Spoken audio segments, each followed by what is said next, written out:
बिस्मिल्लाहिर्रहमानिर्रहीम د ادب د سیریز درېمه برخه درېمه حصہ په دې کې موږ نن د ادب په قسمونو باندې سلګ ډیره روشنايي اچو.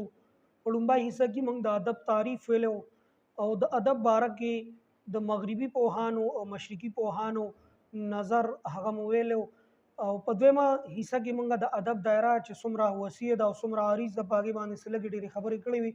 د دواړو ویډیوګانو لینک په ډسکرپشن کې موجود دی. نننۍ چې کومه حصہ ده نو هغه ده د ادب د قسمونو په حوالې سره چې ادب په څو قسمه باندې دی او ادب کې څه راځي. هسې خو که موږ وګورو نو ادب دا په ډېره قسمه باندې دی، لکه د معنی په لحاظ سره جدا قسمونه دي او تر دې نه علاوه په موضوع په لحاظ سره دا جدا قسمونه دي. خو د ادب چې کوم مین او اهم غټ دوه قسمونه دي نو هغه دوه دي. یو ته درسي ادب ویلی شي او یعنی کسبی ادب ورته ویلی شي او یو ته طبعي ادب او نفسي ادب ورته ویلی شي. طبعي ادب نه مراد هغه ادب دی چې هغه په انسان کې قدرتی موجود وي، هغه د الله تعالی د طرف نه ورکړی وي، لکه بهادری، شجاعت، میلمستیا. دا په انسان کې چې دی نو د قدرت د طرف نه دله قدرتي ته د په کومه خټه چې ده دا په هغې کې ایښودلی شوي وي. د دې نه علاوه چې کوم دویم قسم دی د ادبو چې کوم ته درسي ادب ویلی شي نو دا هغه ادب دی چې دا انسان د لیک نه، د لوست نه او د خپلو مشرانو کشرانو نه زده کوي. نو دا اهم ادب دی او ادب مینلی او مقصدي ادب هغه هم دا دی چې هغه انسان د لیک او د لوست نه زده کړي او په خپل ځان کې څه بدلون راولي او په خپل ځان په خپل په ژوند کې په خپله معاشره کې څه ناڅه بدلون راولي. دا د ادبو دویم قسم دی او اهم قسم دی. عربو خپل علمونه چې دا په لسو څانګو کې تقسیم کړي دي چې ځینې په هغې کې اصولي دي او ځینې پکې فروعي دي.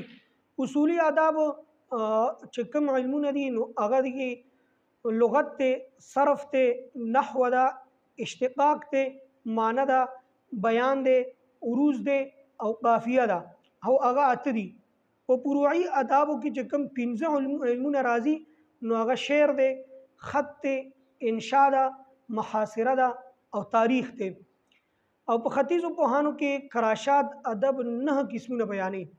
کراشات صاحب وایي چې ادب په 9 قسمه باندې دی.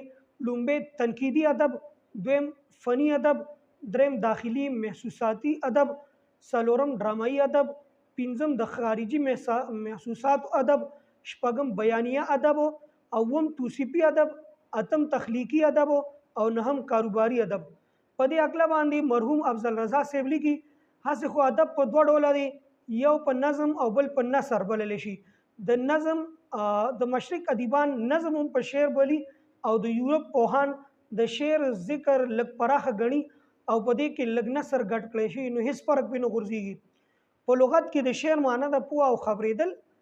د یورپ پوهان هغه کلام ته هم شعر وایي چې کافیه وزن نه وي خو چې پوه خیال او تاثر پکې وي او یو ښه خیال موږ له راکوي نو هغې ته هم هغوی شعر وایي.